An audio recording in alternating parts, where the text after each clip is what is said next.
Merci beaucoup de me laisser la parole et merci de m'avoir invité pour parler de l'embryon. À vrai dire, ce n'est pas un thème que j'ai choisi, même si j'ai écrit en 2007, c'était en 2007. J'ai vérifié sur l'éditeur que j'avais écrit un livre sur l'embryon, quel enjeu, à propos justement des questions de loi de bioéthique qui allaient paraître, et surtout sur les expérimentations sur l'embryon. Pourquoi on fait des expérimentations sur l'embryon? Qu'est-ce que disent les partisans des expérimentations sur l'embryon entre les cellules totipotentes, pluripotentes, enfin bon bref. Je ne vais pas me lancer là-dedans maintenant. Mais si vous le voulez bien, avant même de prendre la parole, enfin de continuer à prendre la parole, si vous le voulez bien, nous allons faire une petite prière. Ça m'évitera de dire des bêtises. Au nom du Père, du Fils et du Saint-Esprit, viens Esprit Saint, viens en nos cœurs et envoie du haut du ciel un rayon de ta lumière. Viens en nous, Père des pauvres. Viens nous faire contempler la vie. Viens nous faire admirer la vie, ce don que Dieu nous fait. Cette vie que nous transmettons, cette vie que Dieu nous demande de protéger. Cette vie même que nous avons achevée dans la vie humaine de ton Fils Jésus-Christ, que nous allons accompagner ces jours prochains. Lui, il est la vie, le chemin, la vérité, la vie, et les hommes l'ont crucifié. Mais la vie est plus forte que la mort, ce que nous fêterons au jour de Pâques. Ô Esprit Saint, viens nous faire comprendre cela, la force de la vie, et que cette vie commence dès l'instant où notre personnalité commence de manière unique par l'union des cellules de notre Père et de notre Mère. Viens, Esprit de sainteté, viens, Esprit de lumière, viens, Esprit de feu, viens nous embrasser. Au nom du Père, du Fils et du Saint-Esprit.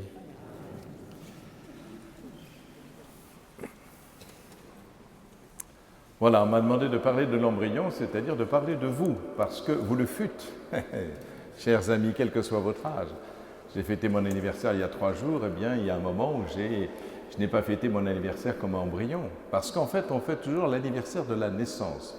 Mais la naissance, ce n'est pas grand-chose, c'est l'apparaître au monde. Mais l'apparaître à la vie, c'est quand même 9 mois avant. Ce n'est pas le jour de la naissance. Alors peut-être qu'il sera encore plus important de fêter l'anniversaire de son baptême, parce que ça, c'est la naissance à la vie éternelle. Donc quand même. Mais je vous rassure, je vois que certains d'entre vous ne se rappellent sûrement pas de la date de leur baptême, mais moi non plus quand je suis rentré au séminaire. Donc vous voyez, nous sommes à égalité. Donc je voudrais vous parler de l'embryon, bien sûr, mais d'abord faire une incise sur la vie. Mais c'est quoi la vie? Parce que c'est quand même cela dont on va parler. Parce que la vie, c'est quand même quelque chose d'extraordinaire. Donc j'ai essayé de voir un peu ce qu'on racontait sur la vie, en regardant les définitions qu'il y a pu avoir. D'abord, j'ai trouvé celle en 1800, Xavier Bichat, médecin éminent, dont d'ailleurs j'ai fréquenté la faculté. Il écrivait, je le cite, « La vie est l'ensemble des fonctions qui résistent à la mort ». C'est quand même étrange. La vie est l'ensemble des fonctions qui résistent à la mort. C'est-à-dire qu'on donne la définition de la vie par rapport à ce qu'elle n'est pas, la mort. Or, la mort n'existe pas s'il n'y a pas de vie. Déjà, c'est un peu bizarre. Bon, après, quand on continue, on voit tous ces biologistes qui ont discuté sur la réalité de la vie. C'est quoi la vie? Alors, Jacques Monod, vous savez, qui avait écrit un livre bien connu, Le hasard et la nécessité, agnostique. Le monde n'était pas gros de la vie. Christian de Duve, autre scientifique de la même époque, c'est des années 70, pense que la vie est un processus chimique qui s'explique complètement par les propriétés des molécules qui constituent les êtres vivants. Mais, à l'inverse de son confrère, Jacques Monod, il pense que la vie devait obligatoirement naître dans les conditions qui ont présidé à sa naissance. D'autres encore, comme Rosine Champdebois, parlent de l'évolution directionnelle à la manière de la cellule embryonnaire qui connaît et suit son programme. Mais la vraie question, c'est que tous ces gens-là réduisent la vie à sa structure matérielle, à sa seule structure matérielle. Et en fait, ce n'est peut-être pas aussi évident que cela. Vous voyez, si dans votre jardin, vous regardez la petite souris qui est cachée derrière l'arrosoir. Voilà. Quelle est la différence entre l'arrosoir et la souris? Ah ben c'est simple. La souris a la vie et l'arrosoir ne l'a pas. Oui, et pourtant, si nous considérons les particules élémentaires qui les constituent, la souris et l'arrosoir, eh bien, il n'y a pas de différence. Alors, si la structure matérielle est identique, pourquoi il y a la vie? Si nous passons au stade des macromolécules, la structure de la souris est plus complexe et plus ordonnée que celle de l'arrosoir. Et donc, si on s'en tient simplement à la matière, la différence entre l'inerte et le vivant tient à l'information considérable qui habite ce dernier. Ensuite, eh bien, la science a évolué beaucoup et maintenant, eh bien, on se rend compte que c'est extraordinaire que la vie soit apparue sur la Terre. Je tiens ça du Quantum et de Lotus, c'est d'astronomes bouddhistes, donc vous voyez, il n'y a pas de complicité avec nous, qui dit que, au contraire de Jacques Monod, eh bien, le monde était gros de la vie et de la conscience dès le début. Il a montré justement, bon, je ne vais pas rentrer dans les détails, mais si vous vous intéressez à cela, vous pourrez le lire, que le rapport entre la force magnétique, électromagnétique et la force gravitationnelle, si on change un tout petit peu, très très peu, 1 sur des millions, millionnème, donc une probabilité absolument nulle, eh bien, l'univers devient vide et stérile. Et donc, voilà, nous sommes devant un mystère. La vie est un mystère. Alors, c'est vrai, on va nous parler de biologie, mais la biologie, bios et logos. Bios, c'est la vie, logos, c'est la parole sur la vie. Ben non, ça ne parle pas de la vie, la biologie, je suis désolé, ça parle des vivants. Ça parle du fonctionnement d'un vivant, ça décrit le fonctionnement d'un vivant, ça nous montre comment ça fonctionne. Mais c'est tout, ça décrit un vivant et les propriétés du vivant, mais pas la vie. Ça n'explique pas la vie. D'ailleurs, Michel-Henry le philosophe affirme, pour répondre aux scientifiques qui réduisent la vie aux mécanismes chimiques qui caractérisent les vivants, le philosophe Michel-Henry dit « Dans la biologie, il n'y a pas de vie, il n'y a que des algorithmes. » Donc voilà, face à cette vision mécaniciste qui est celle d'aujourd'hui, qui réduit la vie à son fonctionnement cellulaire, il y a une autre vision qui vient de bien plus loin, celle de Platon par exemple, spiritualiste, qui dissocie l'âme, c'est-à-dire le principe de vie, anima en latin c'est le principe de vie, le principe de vie du corps qui le reçoit. Et alors vous savez, c'est la chute, le mythe de la chute des âmes dans le corps. Donc le corps c'est rien du tout, c'est le mépris, c'est pour ça que les Grecs avaient beaucoup de mal à croire à la résurrection du corps. Vous savez comment sera reçu saint Paul à l'aéropage d'Athènes. Vous savez comment aussi il insiste pour les Corinthiens, qui sont des Grecs.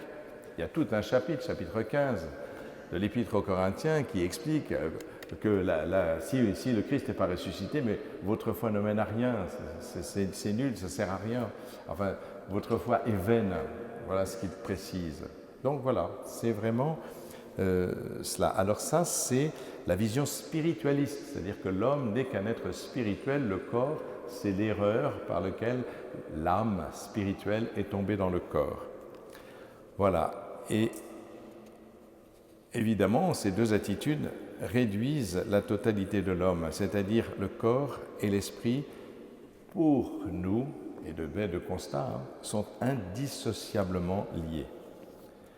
Je vais finir cette introduction en regardant la Bible. Dans la Genèse au chapitre 1, au 5e jour de la création, il y eut un soir, il y eut un matin. On va le lire bientôt, vous savez, dans la vigile pascale. Vous serez là, bien entendu. Et donc, au 5e jour, la parole de Dieu, c'est la parole de Dieu, fait advenir les êtres vivants dans les eaux et dans les airs. Et au 6e jour, les êtres vivants sur la terre, et le même jour, l'humanité à son image, hommes et femmes. Très exactement, Zakar Nekeba en hébreu, c'est mâle et femelle. C'est l'altérité. C'est dans l'altérité qu'on peut comprendre justement ce nous de Dieu. Bon, je passe parce que ce n'est pas le sujet, mais c'est pour vous dire une chose, c'est que Dieu ne crée pas la vie, il crée les êtres vivants. Et autrement dit, ce que nous dit la Bible, c'est, dans la Genèse 2 cette fois, c'est par l'haleine de vie de Dieu que l'homme devient un être vivant. Autrement dit, il y a les vivants et la vie. Les vivants sont ceux qui existent et la vie est un don de Dieu. Autrement dit, la vie, c'est Dieu qui se donne. Ce que nous constaterons d'ailleurs par la résurrection de notre Seigneur. Bon, maintenant, après cette introduction, simplement pour essayer de comprendre déjà de quoi parle-t-on quand on parle de la vie. Est-ce que la vie, qu'est-ce que c'est que la vie? Voilà. On constate les êtres vivants d'abord. Ce qu'on observe, c'est des êtres vivants. On sait que la vie est là parce qu'on observe des êtres vivants, mais la vie, elle, ne s'observe pas sous nos microscopes. Et voilà, comment naît la vie? Alors, à quel moment commence la vie? La vie, c'est toujours celle d'un individu particulier. Individu. Alors là aussi, il y a une équivoque, parce que souvent, justement, ceux qui pensent qu'on peut triturer les embryons, c'est parce que dans la mesure où un embryon peut donner 2 embryons, ça s'appelle la gémellité, donc des jumeaux, eh bien, ils ne sont pas des individus. C'est faux. Individu en biologie ne veut pas dire indivisible, mais principe d'organisation. C'est pas du tout pareil. Donc, lorsqu'on affirme curieusement qu'il n'y a pas de différence entre l'œuf fécondé, porteur d'une spécificité unique, mise en évidence par son génome, et les 2 cellules sexuelles qui lui ont donné naissance, eh bien c'est une inexactitude biologique. L'union des gamètes qui portent chacun la moitié du patrimoine génétique est un processus irréversible qui marque le début du développement d'un nouvel être, ce nouvel être qu'on appelle le zygote. Oui, vous avez été un jour de drôle de zigoto, vous aussi. Eh oui. Si. Mais c'est pas vexant, hein, c'est tout à fait honorable. Hein. Vous avez commencé votre vie par être un zigoto. Un zygote, si vous voulez. Voilà, donc ce zygote, c'est le moment justement de la fusion. C'est important hein, parce que ce zygote, le génome et la structure moléculaire font qu'il appartient à l'espèce humaine. Si on le laisse se développer, la maman ne va pas accoucher d'un hippopotame, d'un crocodile ou d'un ver de terre, non, d'un homme. Et donc c'est vraiment un humain, il n'y a rien à faire. C'est un être humain parce que d'abord, il est être puisqu'il existe.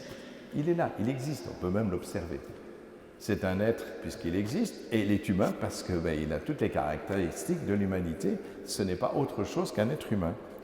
Le docteur Janine Pinet, qui est embryologiste, dans son livre sur l'enfant à naître, disait, je cite, « Croissance, différenciation, élan, progrès, logique, autant de critères de vie qui se trouvent présents dans l'embryon dès la conception et qui, par leur réunion, donnent à cette vie une signification particulière.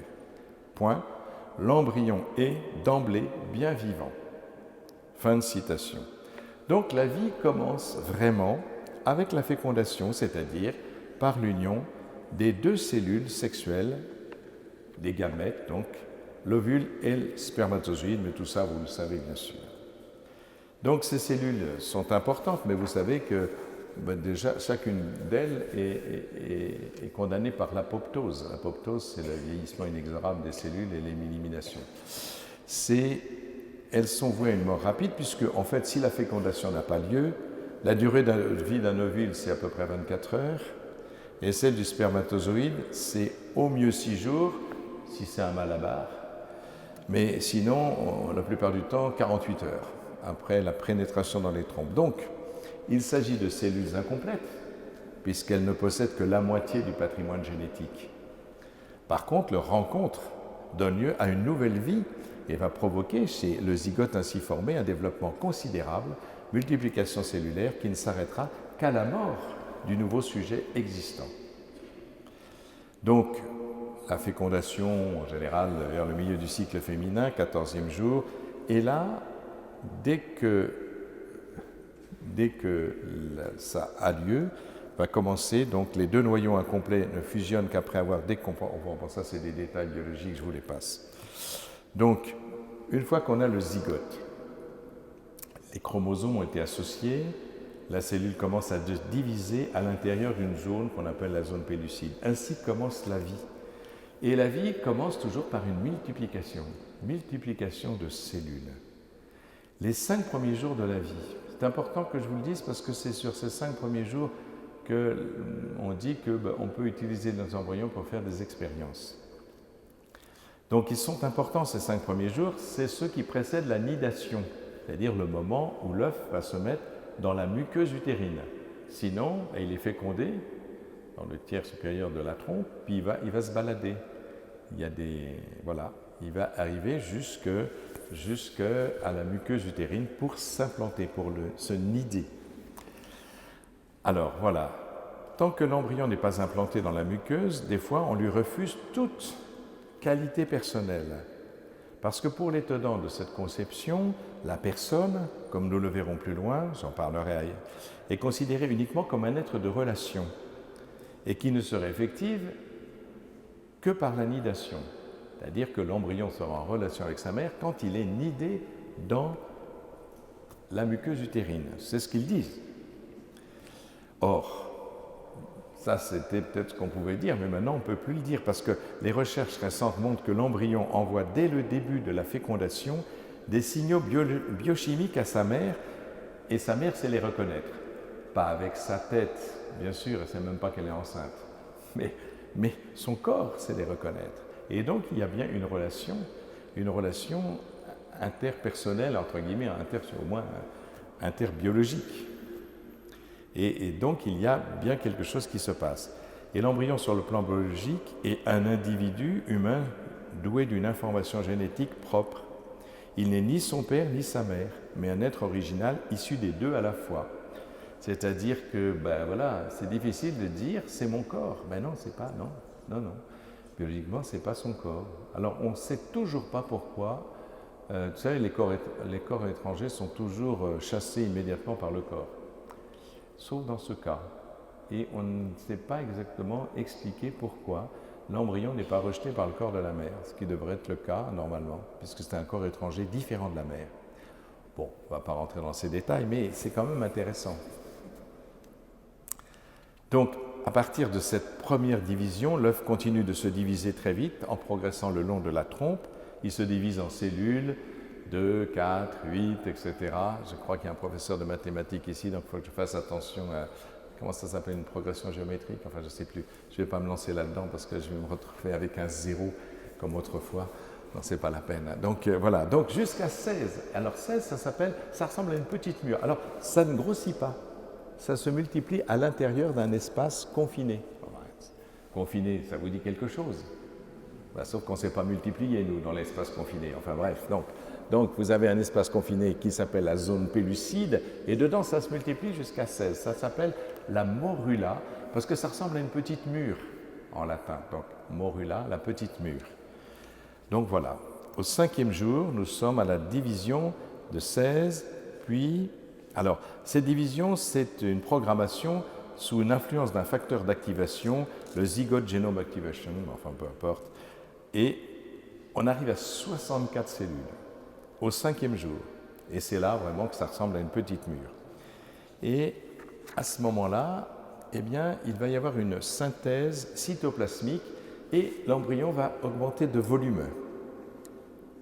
Et puis, comme le cytoplasme nourricier ne suffit plus pour...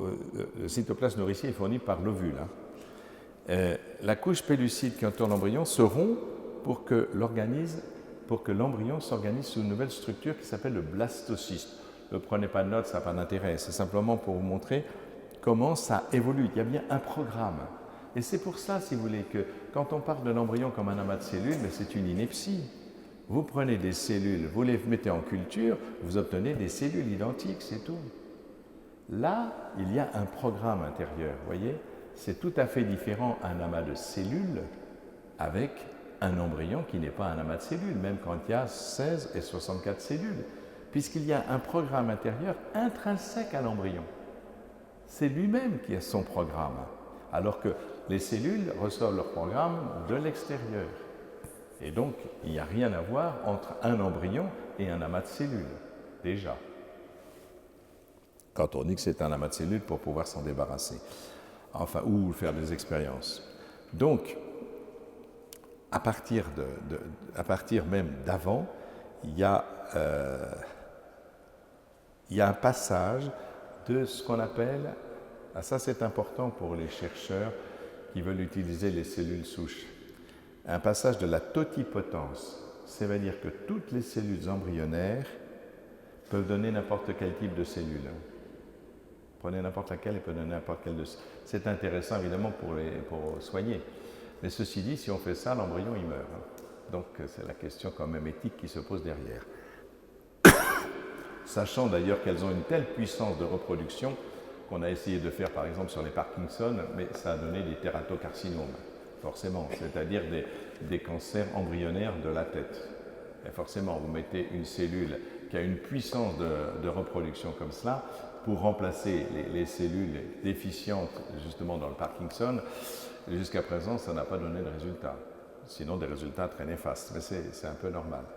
Parce qu'on pensait que ces cellules, puisqu'elles peuvent donner n'importe quelle cellule, pourraient donner les cellules neurologiques pour remplacer celles qui sont déficientes. Et pour l'instant, ça n'a pas donné de résultat. Et puis, après tout, c'est peut-être un signe. Hein.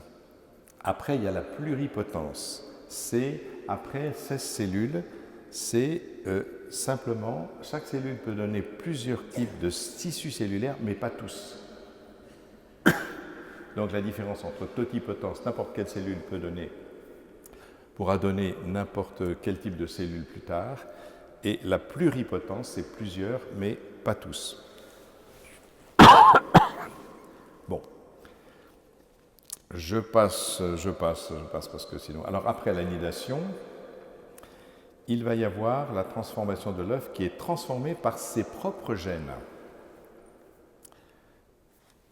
Il va y avoir les cellules du trophoblaste. Ne notez pas, c'est simplement ces cellules qu'on appelle du trophoblaste ont un rôle nourricier et protecteur. Et les cellules du boutron embryonnaire, parce qu'il va y avoir une séparation en deux feuillets, et puis après une poche avec ce qu'on appelle le bouton embryonnaire. Cette poche, le trophoblaste, est chargée de nourrir l'embryon, de le faire déployer, de le faire vivre. Et le bouton embryonnaire donnera l'embryon lui-même. Donc voilà, les cellules du trophoblaste ont un rôle nourricier protecteur, les cellules du bouton embryonnaire vont constituer le futur embryon. Mais c'est intéressant, je dis ça comme cela, hein, mais ça peut être intéressant, de noter qu'au début du développement, les cellules du trophoblaste sont commandées par les gènes d'origine paternelle, c'est-à-dire protecteurs et nourriciers. Messieurs, à bon entendeur, salut. Alors que les cellules du bouton embryonnaire sont commandées par les gènes d'origine maternelle. Tiens, quelle surprise! Et cela s'appelle l'empreinte parentale en embryologie. Voilà. Alors après, donc, 7e jour, l'existence de l'embryon, le bouton embryonnaire va se transformer en disque à deux feuillets. Deux feuillets, alors, d'un côté, il y aura ce qu'on appelle l'ectoblaste. L'ectoblaste, le premier feuillet, sera à l'origine de la peau et du système nerveux. Et les cellules basses s'appellent l'entoblaste et deviendra le tube digestif et les dérivés et l'appareil respiratoire.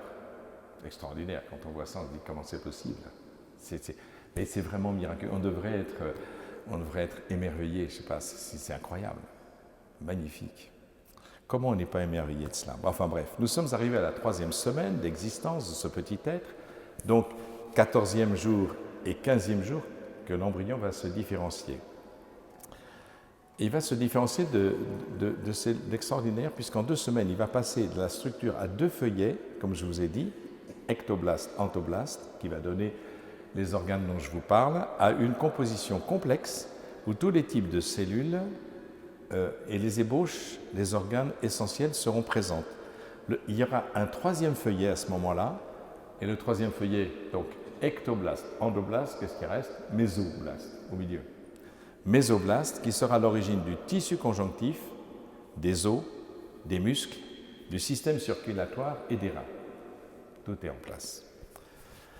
Donc voilà, on est au début. Hein. La maman sait tout juste qu'elle est enceinte. Encore, si elle est attentive. Elle est en train de constater qu'elle a un retard de règles.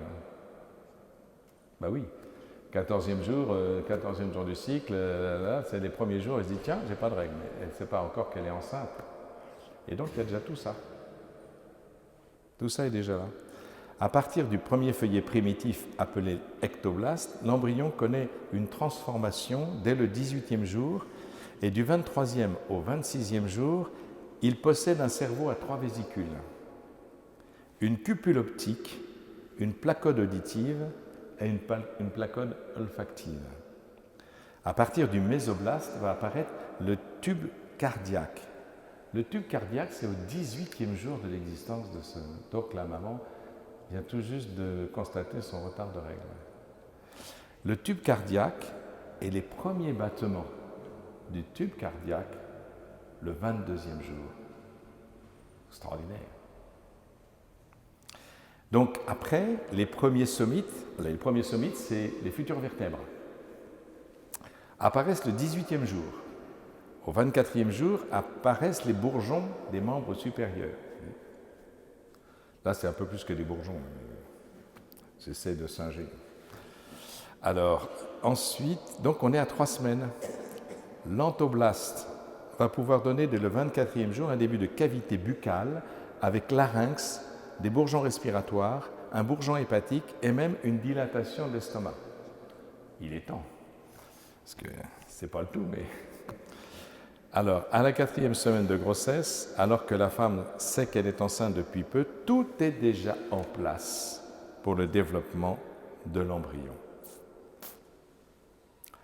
Voilà. J'ai insisté sur le début parce qu'on peut penser qu'évidemment, on parle aujourd'hui d'avortement, on va jusqu'au 14e jour. Vous savez, au 14e jour, on est obligé d'écraser la tête pour le sortir et de le démembrer. Donc c'est absolument abominable. Mais enfin bref, c'est comme ça. Mais là, je vous dis simplement, vous voyez, tout à fait au commencement, ce n'est pas un amas de cellules, c'est vraiment quelque chose d'exceptionnel, d'extraordinaire. Vous êtes passé par là. Vous vous en rappelez pas, peut-être, mais il y a au moins quelqu'un qui s'en rappelle. Dieu. Voilà. Donc, après, non, je passe. Je passe parce qu'il faut quand même que vous vous couchiez de bonne heure ce soir. Après l'anidation, donc je vous avais dit que quelqu'un dise que l'argument, il y a 2 arguments. Un être humain n'existe il est humain que s'il existe dans une relation. Il y a quelque chose de vrai là-dedans. Mais ceci dit, ce n'est pas tout à fait juste parce que ici, avec la mère qui l'accueille, un être humain, c'est d'abord un être humain. La question de la relation, c'est ce qui spécifie l'être humain, mais ce n'est pas ce qui le qualifie. Ce qui le spécifie, c'est la relation. Nous sommes des êtres de relation. D'ailleurs, c'est étonnant que Dieu se révèle comme être de relation au moment où il crée l'humanité. L'humanité, mâle et femelle, dans l'altérité. Pourquoi? Il emploie le nous, faisons. Alors que d'habitude, Dieu parle au singulier. Dieu dit que la lumière soit, la lumière fut. Et au moment de la création de l'homme, il emploie un pluriel. Faisons. Alors, faisons le Adam. En fait, Adam, ça traduit 2 choses. Soit ça traduit l'homme, le mâle, le masculin plus exactement, soit l'humanité, comme nous. Quand on parle des droits de l'homme, c'est l'humanité, bien sûr. Et donc c'est pareil. Donc, Dieu crée l'humanité, mâle et femelle, il les crée à son image, et comme à sa ressemblance, etc. Ça veut dire que là, il révèle quelque chose. Comme c'est un pluriel qui est inexplicable, puisqu'en général, Dieu est au singulier. Les rabbins ont du mal à expliquer ça. Ils disent c'est Dieu à la cour céleste. Non, la cour céleste ne crée rien. C'est Dieu seul qui crée. Par exemple, le verbe bahar n'admet qu'un seul sujet, Dieu.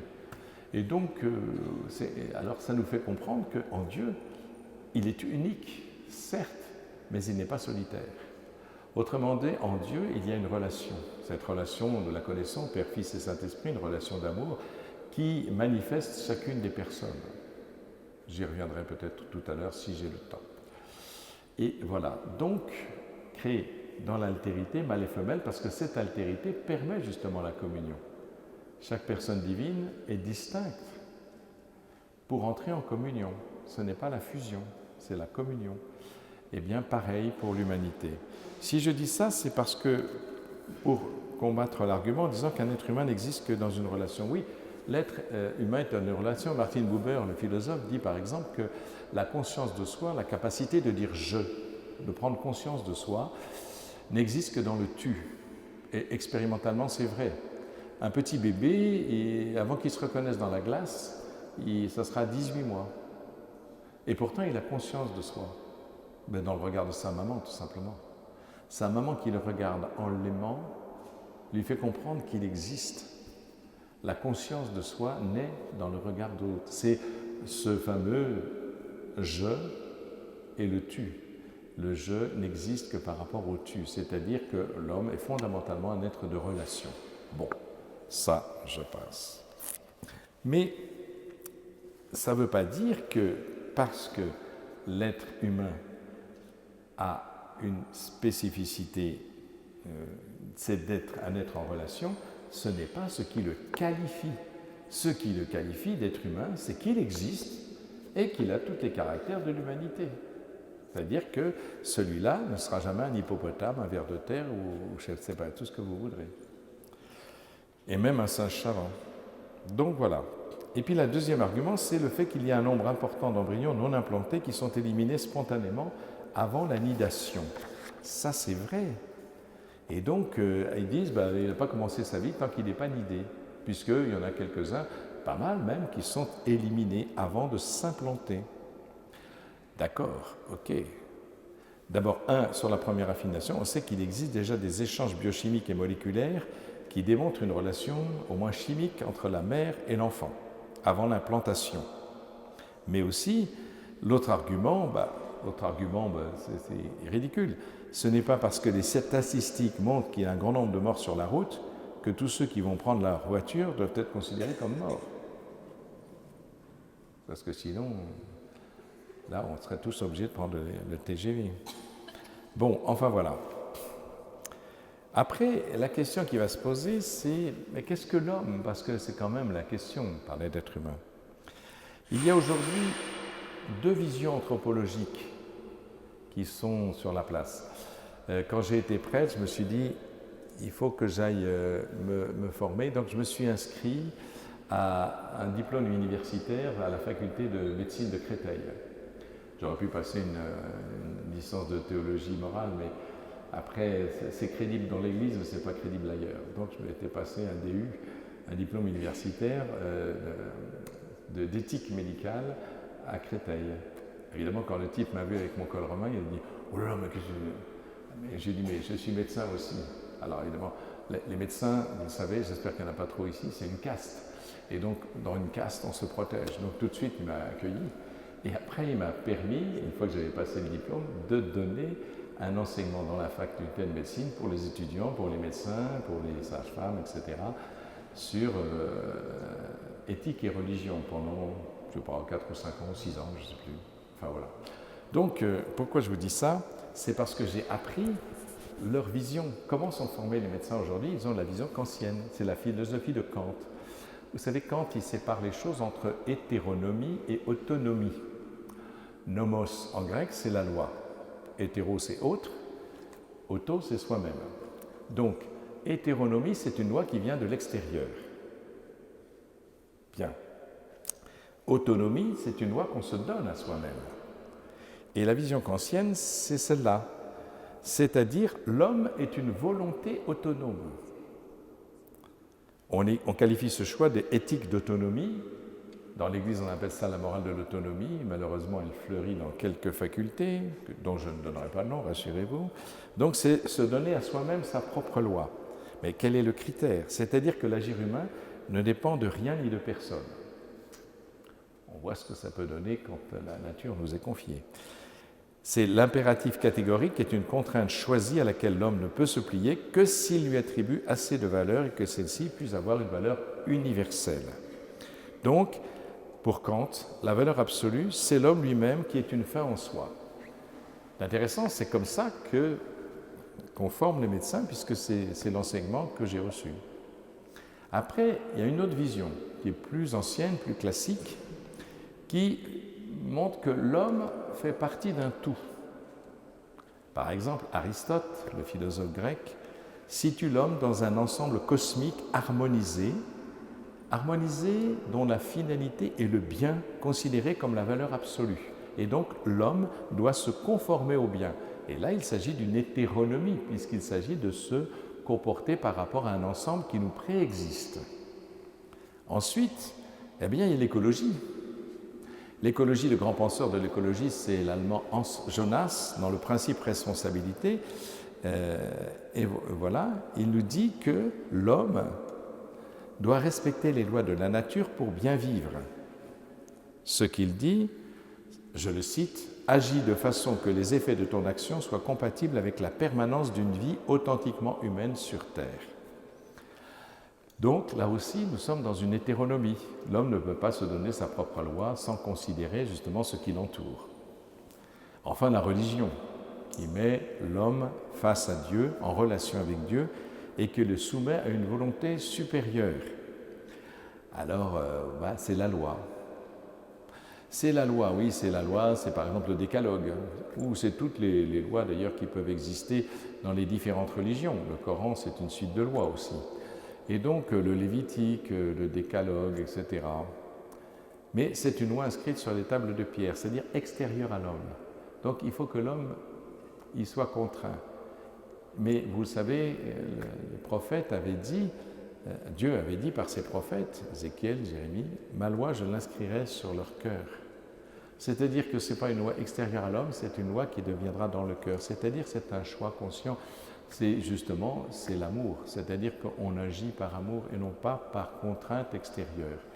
Et ceci s'appelle la théonomie participée. Par rapport à l'hétéronomie, une loi qui vient de l'extérieur.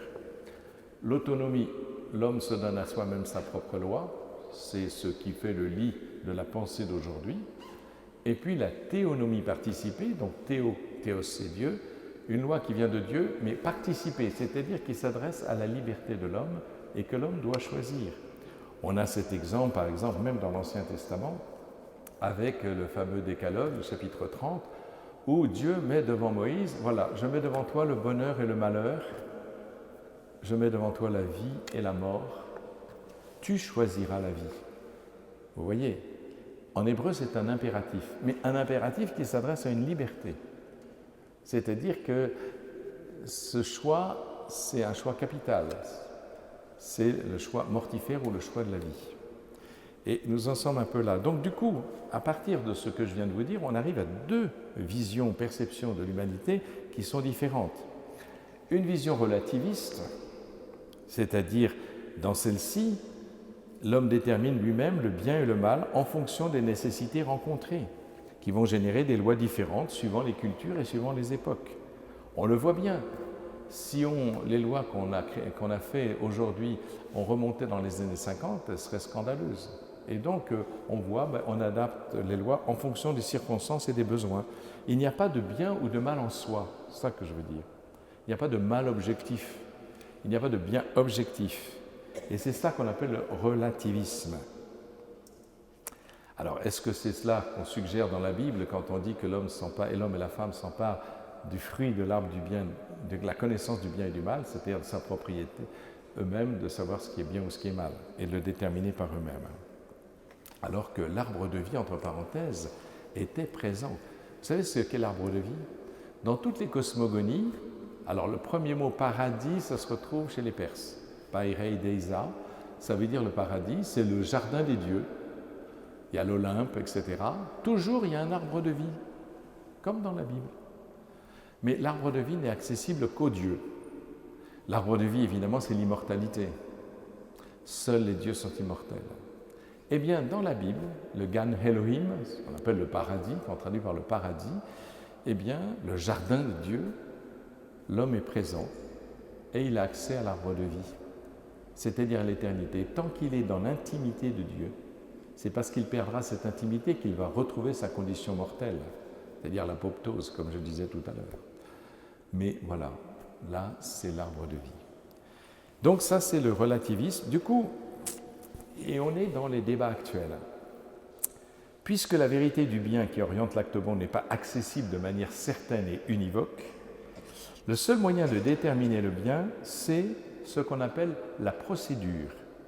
La procédure de détermination du bien doit être juste. Ce n'est pas ce que vous faites qui est bien ou mal, c'est la procédure de déterminer le bien à l'époque où je suis maintenant. Eh bien, la procédure doit être juste, d'où le principe démocratique. Je rappelle simplement que Jean-Paul II avait dit dans Centesimus Annus, son encyclique publiée sur la doctrine sociale de l'Église en 1992,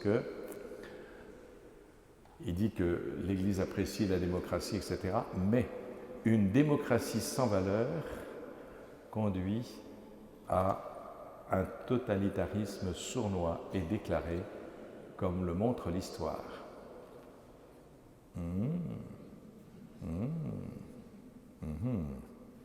Bon, je vous laisse avec cette méditation. Donc le moyen juste, c'est la décision majoritaire. C'est donc la majorité qui détermine le bien, quitte à ce que le bien change en fonction d'une autre majorité. Donc vous voyez, il n'y a pas de bien absolu, de mal absolu, c'est la majorité qui détermine le bien et le mal. C'est exactement de ça. On baigne dedans. Hein. On baigne dedans. On va faire des statistiques, on dit ben, tout le monde est pour, qu'est-ce que vous venez nous embêter? Il n'y a plus de recul pour savoir, mais qu'est-ce qu'on fait au juste?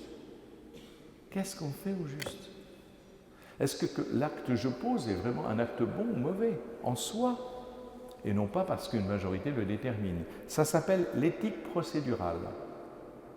Cette éthique procédurale, c'est l'éthique de John Rawls, et qui n'influence pas que les pays anglo-saxons, on le voit aujourd'hui. Donc, il y a un déplacement des droits de la personne, puisqu'il ne s'agira plus de droits intrinsèques, et donc pour l'embryon, c'est bien ce qui va se poser aussi, mais de droits octroyés par un tiers. Alors, le tiers, c'est quoi? Ben, c'est les parents. Aujourd'hui, c'est la maman, la liberté de la maman, la société, les autorités médicales. Et donc, on voit bien que le droit de l'embryon va disparaître derrière le droit d'avoir un enfant, le droit à l'enfant. Ce qu'on appelle le projet parental. S'il y a un projet parental, eh bien, ça donne le droit à l'embryon d'exister ou non. Il y a un projet parental, ce n'est pas un projet parental, c'est-à-dire si l'enfant n'est pas désiré. Et c'est aussi la revendication de Engelhardt, philosophe et médecin américain, qui sépare l'homme en être et personne. L'être, c'est le fait d'appartenir à l'espèce humaine. Et la personne, c'est l'autoconscience relationnelle et rationnelle, libre. Et donc, il introduit une différence de dignité entre les membres de l'humanité et donc le traitement différent. Par exemple, il dit que les embryons, les fœtus, les handicapés profonds ne sont pas des personnes. Et c'est comme ça qu'il justifie l'infanticide, non seulement l'avortement, mais l'infanticide. Donc vous voyez, ce n'est pas la vie, c'est la qualité de la vie qui va fixer le droit de vivre ou pas. Le projet parental. Ce n'est plus la dignité intrinsèque. La dignité intrinsèque, c'est les droits de l'homme. Hein. On considère que tout homme est digne, parce que justement, il appartient à l'espèce humaine. Là, ce n'est pas ça, vous voyez. On a déplacé le curseur. Et ça vient justement de tout ce que je viens de vous expliquer, le déplacement progressif sur une procédure juste et non pas une objectivation du bien et du mal, en le recevant non pas parce que nous le décidons, mais parce que nous le constatons, nous le recevons. Après, il y a la vision objectiviste. Donc, dans cette vision de l'homme, alors relativiste, objectiviste, donc les deux visions anthropologiques. La connaissance du bien est accessible à la raison humaine. Ça, c'est toujours ce qu'on a fait, les philosophes. l'Église aussi a toujours basé sa réflexion morale sur la raison. Alors pas seulement sur la raison, certes, mais aussi d'abord aussi sur la première action de l'homme, c'est l'action cognitive quand même. Il a une raison pour déterminer, d'ailleurs c'est vrai, le cortex associatif et en particulier le cortex préfrontal nous permet de discerner, de savoir et de poser un acte libre, non pas seulement déterminé par nos fonctionnements neuronaux et hormonaux, mais capable justement de les dépasser en posant un acte de discernement pour savoir choisir ceci ou cela. Et ça, c'est justement grâce à notre... Mais donc, un bien accessible à la raison humaine, c'est un bien objectif. Le bien et le mal sont à découvrir, voyez, ne sont pas à décider comme dans la vision relativiste, mais à découvrir. C'est exactement ce que je vous disais dans la Deutéronome. Et Dieu s'adresse toujours d'ailleurs à la raison et à la liberté, mais il ne laisse pas l'homme s'égarer. Et voilà pourquoi il va rechercher. Et Socrate est le premier à rechercher des propositions morales vraies et bonnes, indépendamment des opinions. C'est dans le dialogue de Criton. Vous voyez, c'est parce que les opinions sont changeantes, encore une fois, on peut trouver bien un jour, et puis 10 ans après, trouver que c'est mal, etc. Non, il recherche des propositions morales vraies et bonnes en elles-mêmes. Et donc, il y a d'ailleurs ces traces-là de repères éthiques de nature universelle. Par exemple, l'interdit de l'inceste, l'interdit de tuer qu'on retrouve à peu près partout, la règle d'or. La règle d'or, c'est quoi? C'est « ne faites pas aux autres ce que vous ne voudriez pas qu'ils vous fassent ». C'est ça qu'on appelle la règle d'or. Elle se retrouve chez Confucius, dans le bouddhisme, dans la Bible, dans le Coran, chez Kant, etc. Et donc, ça veut dire que, quelle que soit la culture, on retrouve des règles qui se retrouvent dans toutes les civilisations, donc que la raison humaine a pu découvrir, même au-delà des révélations qu'ils ont pu avoir. Jésus va inverser la proposition, entre parenthèses, vous savez, ce n'est pas « ne faites pas aux autres ce que vous ne voudriez pas qu'ils vous fassent », c'est-à-dire, ben voilà, faites aux autres ce que vous voudriez qu'ils vous fassent. On passe à l'activité, non pas seulement à... Donc, et c'est cela qui a donné quand même, donc pour la raison humaine, une intelligibilité à rechercher et à partir duquel on élabore les lois. Et c'est d'ailleurs l'ambition de la Déclaration universelle des droits de l'homme, puisqu'elle prétend s'appliquer à tous. Pour s'appliquer à tous, et ce n'est pas une question de majorité, là, c'est une question de droit intrinsèque. Il existe une dignité intrinsèque de l'homme qui ne dépend ni de la décision d'un tiers, ni d'une capacité reconnue, mais du seul fait d'exister. Et ça, c'est important pour notre embryon, entre parenthèses. Il n'y a pas de statut de l'embryon, vous savez bien. C'est bien ça le problème. Il n'est rien. Donc voilà. C'est un peu démarré. Oh là là, j'ai commencé. J'en ai encore pour 2h30 à peu près. Ça va aller? Mais vous n'avez pas prévenu que j'avais la langue bien pendue. Bon, la vie et l'individu. Bon, je vais passer rapidement, simplement pour comprendre ce qu'est un individu. L'individualité.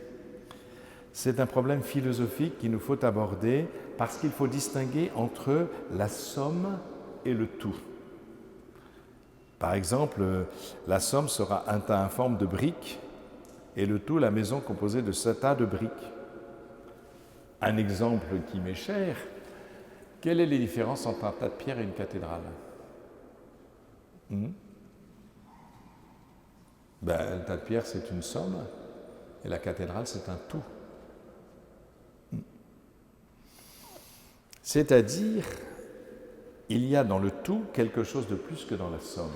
Même si on démolit la cathédrale, on a un tas de pierres. Mais justement, la cathédrale, ce n'est pas seulement un tas de pierres, c'est le principe d'organisation. La différence entre la somme et le tout, c'est le principe d'organisation. Et justement, dans l'embryon, dès le stade de zygote, il y a un principe d'organisation. Ce n'est pas un amas de cellules. C'est tout à fait autre chose. Et voyez, par rapport au sujet qui nous intéresse, cet amas cellulaire, ce grumeau cellulaire, L'embryon, lui, n'est pas cela. Il correspond à un homme unifié, puisqu'il existe le principe d'organisation que n'ont pas les cellules en culture, comme je disais en commençant. Et si on assemblait tous les organes humains en les collant, eh bien, ça ne fera jamais un homme, un être vivant. Bon, je vais au 7e étage de la rue des Saints-Pères à Paris, donc là où on fait des expériences sur les cadavres, je prends un foie, un machin, etc. Je les mets ensemble, ça ne fera jamais un homme, un être vivant. Ça fait une somme, et ce n'est pas un tout. Vous, vous êtes un tout, chacun d'entre vous. Et donc, voilà.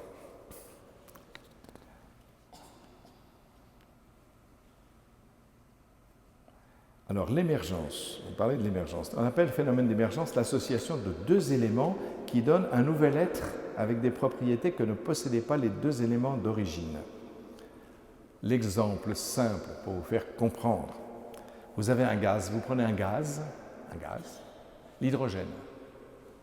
Vous prenez un autre gaz, l'oxygène. Vous les mettez ensemble et vous obtenez un gaz? Non, de l'eau. Ben voilà autre chose, H2O. Et donc, c'est ça qu'on appelle l'émergence. L'association de deux corps inertes, les gamètes, dont la durée de vie en dehors du corps auquel ils appartiennent sont très brèves, comme je vous l'ai dit tout à l'heure, va donner une émergence, un embryon, un être vivant différent. Et donc, vous voyez, les cellules sexuelles, c'est seulement la partie d'un tout, en dehors duquel elles ne peuvent survivre parce qu'elles sont tout de suite éliminées, mais l'embryon lui-même est un tout qui possède en soi la vie.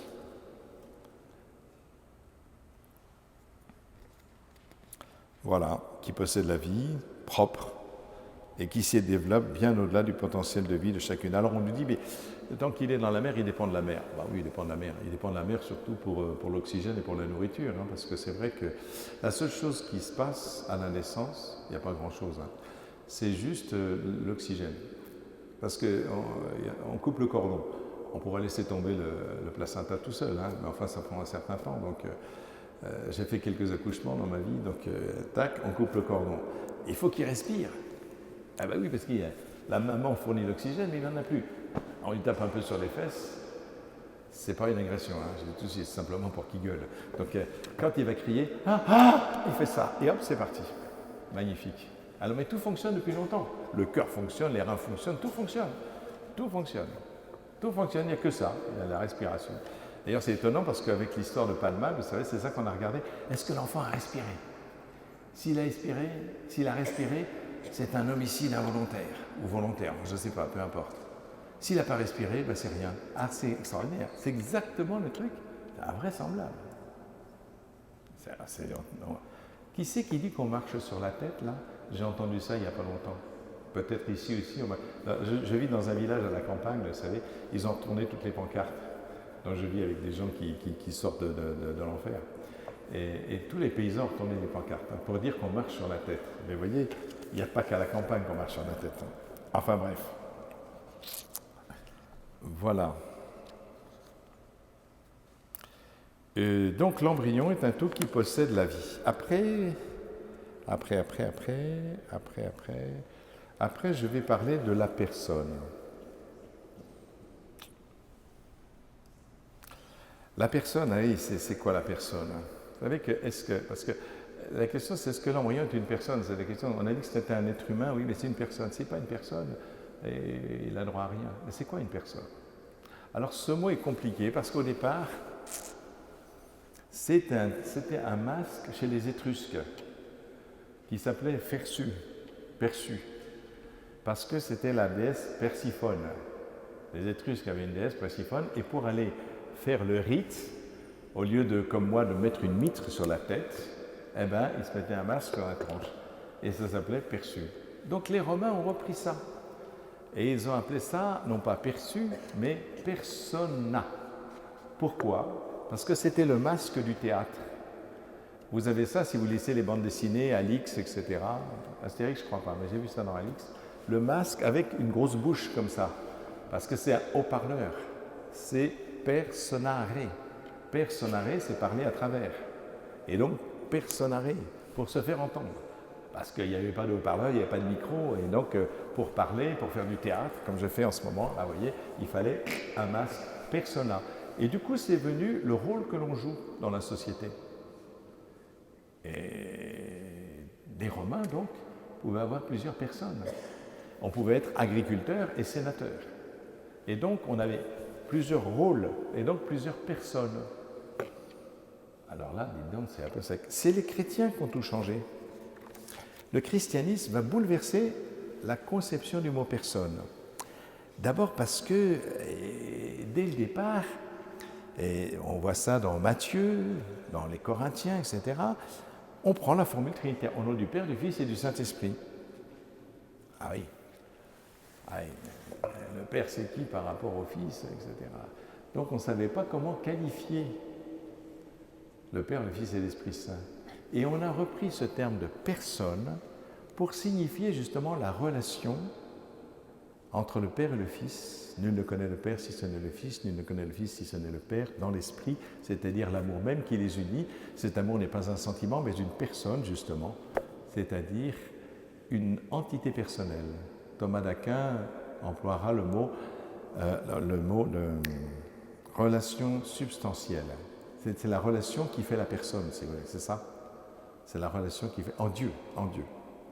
Et donc, du coup, vous voyez, ce mot va bouger, etc.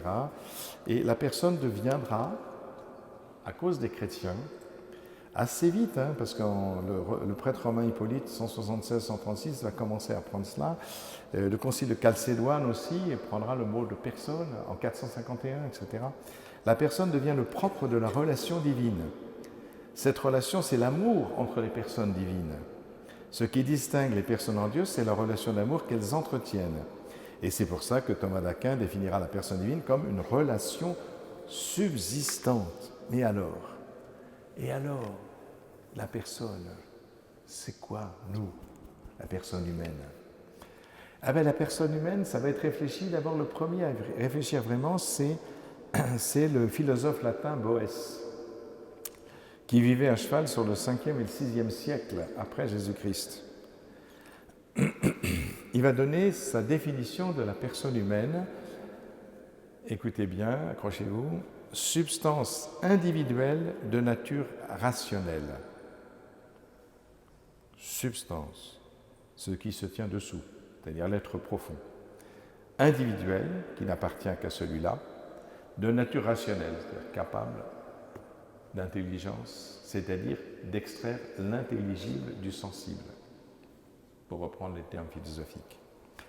Ce qui est mis en premier, pour faire plus simple, c'est l'être en soi. Vous voyez, l'être en soi, on appelle ça l'atséité, enfin, c'est l'être en soi. Et non l'interrelation, c'est l'être vers. Vous voyez, on déplace un peu la conception même de personne qu'on avait compris pour Dieu, mais appliquée à l'homme, c'est l'être en soi. Au IVe siècle, au Ve siècle. Mais au XVIIe siècle, les hommes continuent à penser. Il y a un changement radical de la définition de personne. On va passer de la notion de nature rationnelle à la notion de conscience autonome. C'est intéressant. Vous voyez, on retrouve quand même ce qui va faire le lit de la pensée de Kant avec la morale de l'autonomie ou l'éthique de l'autonomie. C'est John Locke, encore un Anglais. Seigneur. Depuis Jeanne d'Arc, on a quand même des comptes à régler, il n'y a rien à faire. Excusez-moi. C'est pas grave.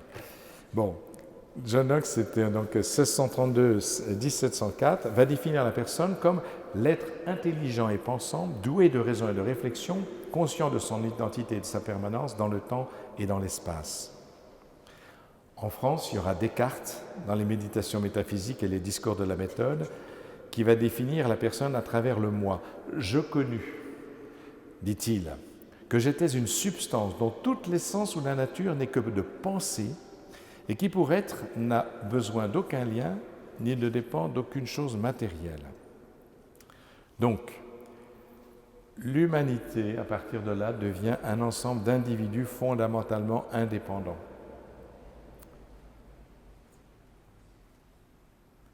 Descartes en introduisant à nouveau, comme Platon, la distinction radicale de l'âme et du corps, va réduire la personne à son âme ou à son esprit, parce que là, ce n'est pas très clair chez lui. Donc l'âme, pour lui, ce n'est pas le principe de vie, c'est la pensée consciente d'elle-même.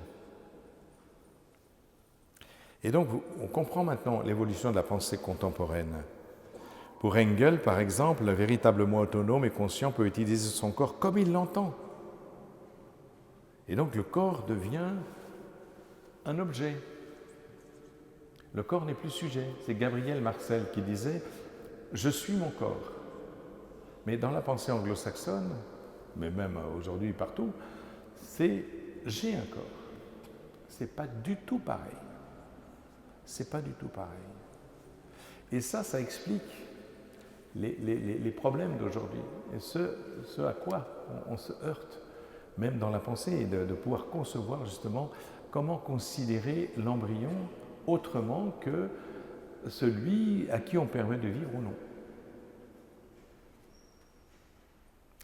Kant distingue l'homme, l'être naturel, qui est soumis au déterminisme de nature animale, à l'homme être libre, à qui le sens moral confère une nature transcendantale. Et donc on voit comment Engelhardt, dont je vous avais parlé, fausse cette approche de la personne. Pour lui, la personne se définit uniquement comme un être autoconscient. Engelhardt, c'est la pensée éthique des États-Unis. La personne se définit comme un être autoconscient, libre de ses actes, ce qui exclut les fœtus, les nourrissons, les handicapés profonds, les déments, comme je vous l'avais dit, et les personnes en commun irréversible.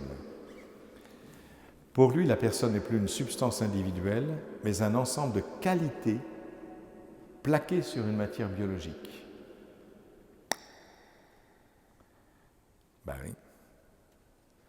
Il n'y a pas intérêt à avoir un Alzheimer, mais ça je vous le dis, avec des définitions comme ça. La personne n'est pas un ensemble de ses capacités, mais l'exercice effectif de ses qualités. C'est terrible, parce que du coup, c'est quand même une forme d'eugénie, c'est la pensée eugénique quand même. C'est un peu terrible. Donc voilà, est-ce qu'une personne est ce qu'elle est, ou est-ce qu'elle est ce qu'on lui attribue? C'est bien tout le problème qui se pose pour l'embryon. Et c'est pour ça que, est-ce que l'embryon c'est une personne ou une chose? Ben oui, parce que là on va aborder l'aspect juridique. Donc, d'abord, en 84, ça a commencé par le comité consultatif national d'éthique français, qui à la date du 24 mai 1984 va définir l'embryon comme, je note, une personne humaine potentielle. Personne humaine potentielle. Ça veut dire quoi? Bon, peu de temps après, la commission anglaise présidée par Lady Warnock, le fameux Bill Warnock, publie un rapport qui entérine la notion de pré-embryon jusqu'au 14e jour, daté de juillet 84.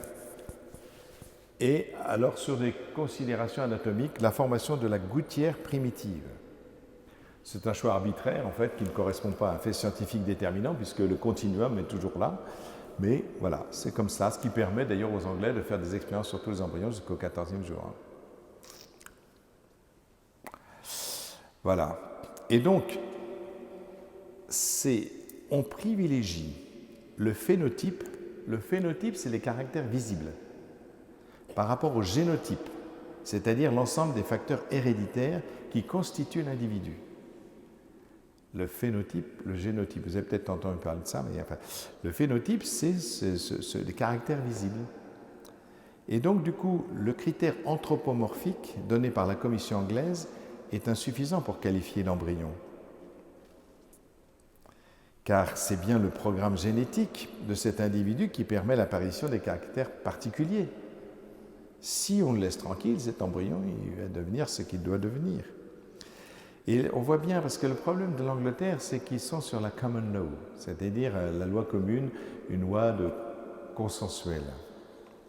Alors, toujours en 84, c'est la grande année de la définition de l'embryon, 1984, une commission est lancée en Allemagne et présidée par l'ancien président de la Cour constitutionnelle allemande, Ernst Benda.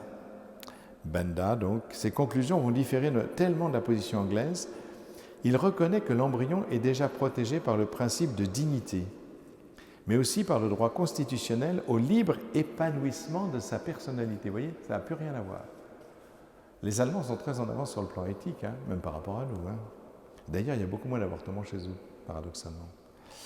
Ces principes s'impliquent indépendamment de savoir s'il est actuellement une personne humaine ou a fortiori une personne juridique. Alors, comment comprendre une telle disparité juridique ? Le premier principe, c'est le principe de distinction des personnes et des choses. En droit occidental, on distingue deux catégories, les personnes et les choses. Et cette division est issue du droit romain qui figurait dans les Institutiones de Gaius au IIe siècle après Jésus-Christ. La tradition germanique s'applique aussi dans les pays latins, l'Italie, l'Espagne, la France et l'Allemagne. On sépare le droit des biens et le droit des personnes. Et la tradition anglo-saxonne, c'est la common law, cette distinction est ignorée. On ne distingue pas entre personnes et choses. Et donc du coup, vous voyez, on a quand même une difficulté pour pouvoir donner une qualification juridique à l'embryon. Ensuite, en droit romain, tout ce qui est interdit n'est pas permis. Ce qui est interdit n'est pas permis. Mais ce qui ne relève pas du principe relève de l'exception. On voit bien avec les lois qu'on fait aujourd'hui, on prend une exception et on en fait une loi pour tous. Vous voyez, c'est l'inverse de ce que faisaient les Romains. On prend un principe qui s'applique à tous et s'il y a une exception, on la traite comme exception. Or, aujourd'hui, on prend une exception, on vous la sort, on dit oui, mais il y a tel cas comme ça, etc. Donc, il faut qu'on fasse une loi pour tout le monde. Vous voyez, c'est l'inversion complète du droit. Ainsi est introduite une dichotomie à partir de laquelle le droit est fondé. Donc, si l'embryon n'est pas une chose, il est obligé d'être considéré comme une personne. Mais au Royaume-Uni, comme aux États-Unis, etc., l'homme est réduit au statut de moyen soumis à des intérêts supérieurs. L'homme,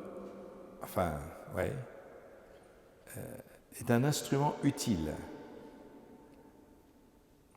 Entre ce qui est permis et ce qui est interdit, il y a le tolérable. Deuxième raison, après, l'être et le corps, ça je vous ai déjà dit, donc voilà, la première vision c'est l'homme et son corps, ou l'homme a un corps. Et donc ça fait quand même une sacrée différence, c'est pour ça d'ailleurs qu'on dit c'est mon corps, j'en fais ce que je veux. Et c'est-à-dire que, il n'y a pas que les femmes qui sont enceintes qui peuvent dire des choses comme ça. C'est je suis mon corps, et qu'est-ce que ça signifie vraiment ? Est-ce que mon corps, c'est simplement, je vais faire de la muscu pour avoir un beau corps, parce que comme j'ai une belle bagnole, quoi. J'entretiens mon corps comme j'entretiens ma bagnole. Oui, pourquoi pas. Mais à ce moment-là, quand ça ne fonctionne plus, on va se faire fumer au crématorium. Pas mal comme fin. Mais voilà, est-ce que je suis mon corps ?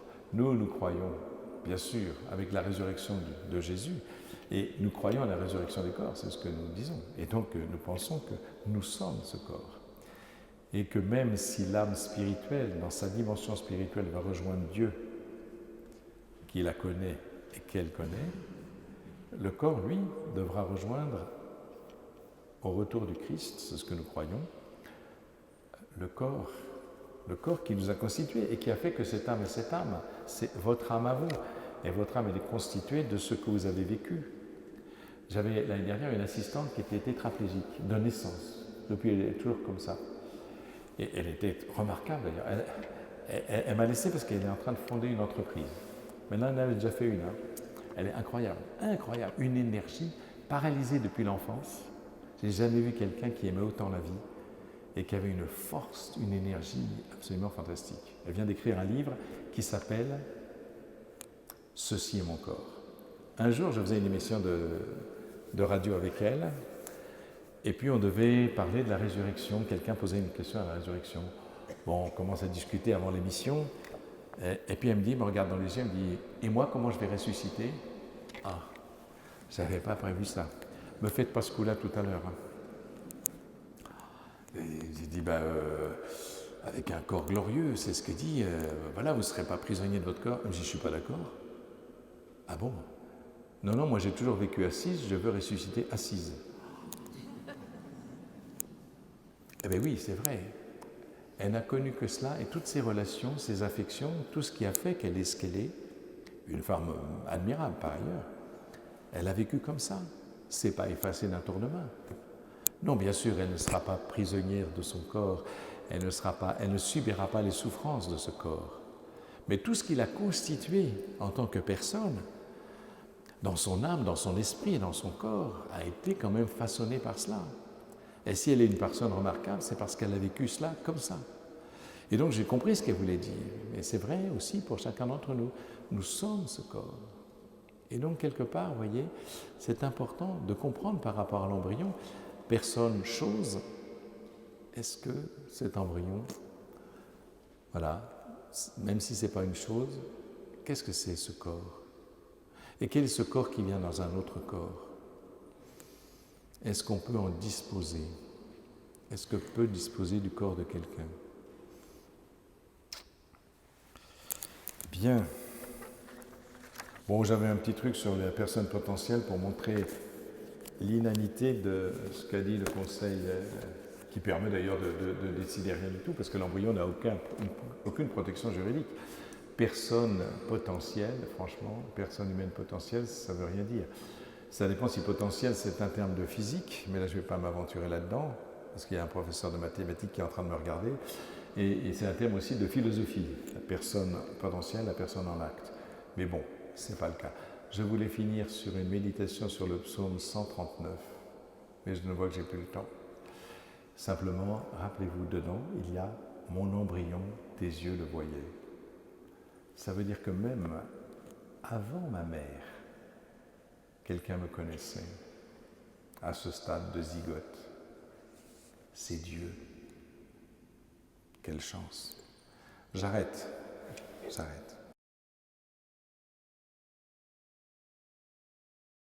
Pareil, il se trouve que sans l'avoir cherché, au début que j'étais médecin, un an après que je me sois installé, des foyers de personnes handicapées se sont installés à côté de mon cabinet. Je ne connaissais pas du tout les personnes handicapées. En général, on s'en occupe quand on en a dans sa famille.